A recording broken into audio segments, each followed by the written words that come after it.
Good morning students. Pragya academy के online classes में आपका स्वागत है। हम पढ़ रहे थे अवतल दर्पण से प्रतिबिंब निर्माण। इसमें 4 कंडीशन मैंने आपको पढ़ाई थी। सबसे पहली कंडीशन हमने पढ़ी थी जब वस्तु अनंत पर हो। तो उसके लिए हमने देखा था कि जब वस्तु अनंत पर होती है तो प्रतिबिंब कहाँ बनता है? प्रतिबिंब बनता है मुख्य फोकस F पर। और ये कैसा होता है? ये होता है वास्तविक उल्टा और वस्तु से बहुत छोटा, यानी बिंदुवत आकार का बनता है। ठीक है। इसके बाद सेकंड कंडीशन अपन ने देखी थी, कंडीशन सेकंड में हमने देखा था कि जब वस्तु कहां पर हो? अनंत और वक्रता केंद्र C के मध्य हो। तो जब वस्तु अनंत और वक्रता केंद्र C के मध्य होती है तो प्रतिबिंब बनता है आपका मुख्य फोकस F और वक्रता केंद्र C के मध्य। ठीक है। और ये प्रतिबिंब कैसा होता है? तो ये प्रतिबिंब जो है वास्तविक उल्टा और वस्तु से छोटा बनता है। ठीक है। तीसरी स्थिति हमने देखी थी जब वस्तु वक्रता केंद्र C पर हो।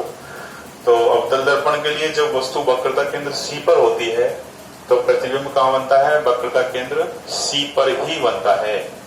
ठीक है। ये कैसा होता है? ये वास्तविक उल्टा और वस्तु के बराबर। ध्यान रखना, ये स्थिति केवल एक ऐसी है जिसमें प्रतिबिंब वस्तु के बराबर बनता है। परीक्षा में ये पूछी जाती है अधिकांश से कि अवतल दर्पण से वस्तु के बराबर प्रतिबिंब किस स्थिति में बनता है? तो जब वस्तु कहां पर हो? वक्रता केंद्र C पर हो। तो उसके लिए जो प्रतिबिंब है वो वक्रता केंद्र C पर ही बनता है। ये वास्तविक उल्टा और वस्तु के बराबर बनता है। इसके बाद चौथी कंडीशन कल हमने देखी थी, जब वस्तु कहां पर हो? जब वस्तु वक्रता केंद्र C और मुख्य फोकस F के मध्य हो। तो जब वस्तु वक्रता केंद्र C और मुख्य फोकस F के मध्य होती है तो प्रतिबिंब अनंत और वक्रता केंद्र C के मध्य बनता है। और ये कैसा होता है? ये वास्तविक उल्टा और वस्तु से बड़ा बनता है। ठीक है स्टूडेंट्स, यहां तक कल हमने पढ़ लिया था। आज हम पढ़ेंगे कंडीशन नंबर 5। कंडीशन 5 क्या है? जब वस्तु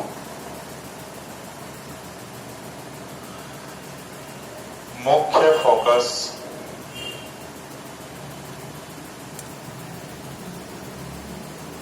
F पर हो। जब वस्तु कहां पर हो? मुख्य फोकस F पर। ठीक है। किसके लिए पढ़ रहे हैं अपन? अवतल दर्पण के लिए। तो इसके लिए सबसे पहले अपन क्या बनाना है? अवतल दर्पण बनाना है। अवतल दर्पण कैसे बनाते हैं? बाहर की ओर उभरे भाग पर क्या करनी है? पॉलिश। ठीक है। तो इसका अंदर रचा हुआ भाग क्या करता है? परावर्तक पृष्ठ के रूप में कार्य करता है। तो ये क्या कहलाता है? अवतल दर्पण कहलाता है। ये क्या बन गई इसकी दोस्तों? ये बन गई इसकी मुख्य अक्ष। ये ध्रुव P। ठीक है। यहां पर होगा इसका मुख्य फोकस F, ये वक्रता केंद्र C। ठीक है। कंडीशन क्या है हमारे पास? जब वस्तु कहां पर हो? मुख्य फोकस F। तो ये मुख्य फोकस F, यहां पर हमें क्या करना है? वस्तु को रखना है। मुख्य फोकस F पर हमने वस्तु रख दी। ठीक है। मुख्य फोकस F पर वस्तु रखने के बाद अब इससे क्या होगा? प्रकाश किरणें चलेंगी और ये मुख्य अक्ष के समांतर चलकर दर्पण पर आपतित होती है। इसके बाद क्या होगा? यहां से इनका परावर्तन होता है। और परावर्तन के बाद नियम पढ़े थे अपन ने, उसमें आपको बताया था प्रथम नियम के अनुसार क्या होगा कि ये प्रकाश किरण जो है मुख्य फोकस F से होकर गुजरती है। ठीक है। इसके बाद दूसरी प्रकाश किरण, आपको कल मैंने बताया था कि प्रतिबिंब निर्माण के लिए कम से कम 2 प्रकाश किरणों का एक दूसरे को किसी बिंदु पर प्रतिच्छेद करना आवश्यक होता है। तो दूसरी प्रकाश किरण जो है इस तरह से ध्रुव P पर आपतित होती है और उतने ही कोण से क्या हो जाती है? परावर्तित हो जाती है।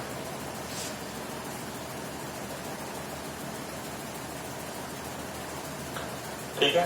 तो यहां पर अपन देख रहे हैं कि परावर्तन के बाद दोनों प्रकाश प्रकाश किरणें जो है एक दूसरे के कैसे हो जाती हैं, समानांतर हो जाती हैं, ठीक है। और आप जानते हैं कि समानांतर प्रकाश किरणें जो होती हैं इनको आगे बढ़ा लो या पीछे बढ़ा लो ये कहीं भी नहीं मिलती है, ठीक है। तो इसलिए जो प्रतिबिंब है, चूंकि अब ये कहीं नहीं मिल रही, तो इसलिए प्रतिबिंब कहां पर माना जाता है, तो ये प्रतिबिंब जो है ये माना जाता है आपका कहां, अनंत पर। कहां माना जाता है, अनंत पर माना जाता है, ठीक है। तो ये प्रतिबिंब बनेगा कहां पर, अनंत पर, ठीक है। अब देखिए प्रतिबिंब चूंकि वही मुख्य अक्ष के नीचे की ओर बन रहा है, दोनों प्रकाश किरणें कहां पर आ रही है, मुख्य अक्ष के नीचे, तो ऐसी स्थिति में प्रतिबिंब कैसा होगा, उल्टा, ठीक है। और उल्टे प्रतिबिंब कैसे होते हैं, वास्तविक होते हैं। और अनंत पर बनेगा इसलिए ये प्रतिबिंब वस्तु से कैसा होगा, बहुत बड़ा।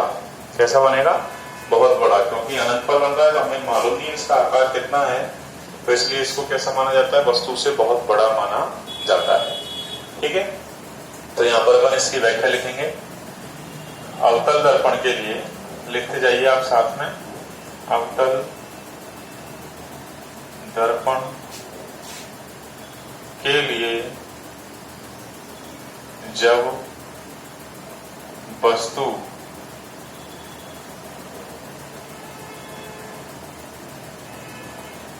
मुख्य फोकस F पर स्थित हो तो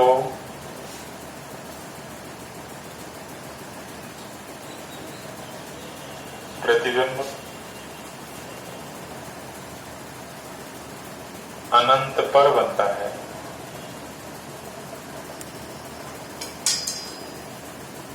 ठीक है। और यह कैसा होता है, तो यह है वास्तविक उल्टा, क्योंकि उल्टे प्रतिबिंब या वास्तविक प्रतिबिंब हमेशा कैसे होते हैं, उल्टे। तो ये वास्तविक, उल्टा एवं चूंकि अनंत पर बन रहा है तो इसलिए क्या होगा, वस्तु से बहुत बड़ा बनता है, ठीक है। तो अवतल दर्पण के लिए जब वस्तु मुख्य फोकस F पर स्थित हो तो प्रतिबिंब अनंत पर बनता है, और ये कैसा होता है, वास्तविक, उल्टा और वस्तु से बहुत बड़ा बनता है, ठीक है स्टूडेंट्स, क्लियर। तो ये आपको ध्यान रखना है अच्छी तरह कि प्रतिबिंब जो है अनंत पर कौन सी स्थिति बनता है, जब वस्तु कहां पर होती है, मुख्य फोकस F पर होती है, ठीक है। तो ये कंडीशन नंबर 5। इसके बाद अवतल दर्पण के लिए लास्ट कंडीशन पढ़ेंगे अपन, कंडीशन नंबर 6। जब वस्तु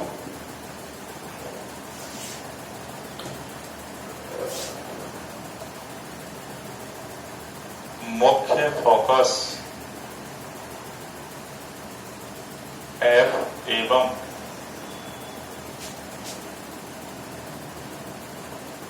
ध्रुव P के मध्य हो,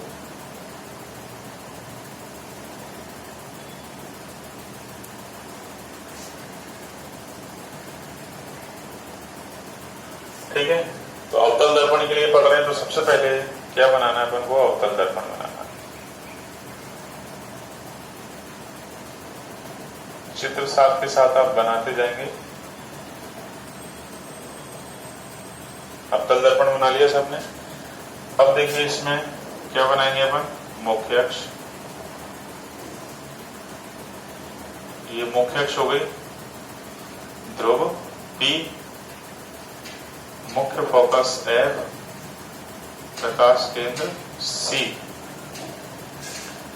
ठीक है स्टूडेंट्स। अब कंडीशन नंबर 6 क्या है अपने पास, कंडीशन नंबर 6 है कि जब वस्तु कहां पर हो, मुख्य फोकस F, ठीक है, ये मुख्य फोकस F, ये ध्रुव P, इन दोनों के मध्य में हमको क्या करना है, वस्तु को रखना है।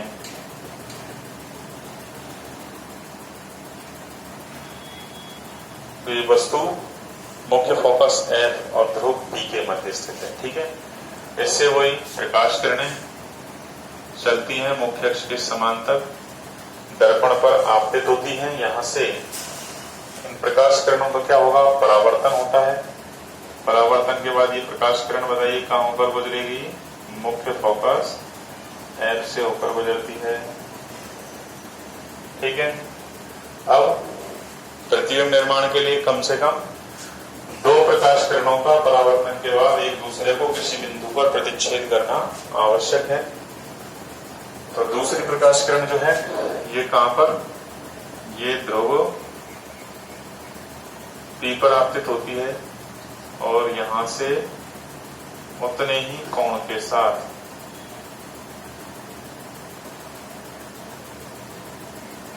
परावर्तित हो जाती है। ठीक है। अब अपन देख रहे हैं कि दोनों प्रकाश किरणें, इन दोनों प्रकाश किरणों को यदि हम कितना भी आगे बढ़ाएं, ठीक है, जैसे जैसे ये आगे बढ़ रही है वैसे वैसे क्या हो रहा है, इनके बीच की जो दूरी है वो बढ़ती जा रही है। तो आप बताइए क्या आगे बढ़ाने पर ये एक दूसरे को किसी बिंदु पर काटेंगी, नहीं काटेंगी।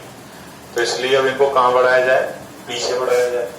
यदि इनको पीछे बढ़ाएं अपन, तो पीछे बढ़ाने पर हो सकता है, संभावना है कि ये किसी बिंदु पर एक दूसरे को प्रतिच्छेद करें। ठीक है। तो इनको पीछे बढ़ा के देखते हैं अपन।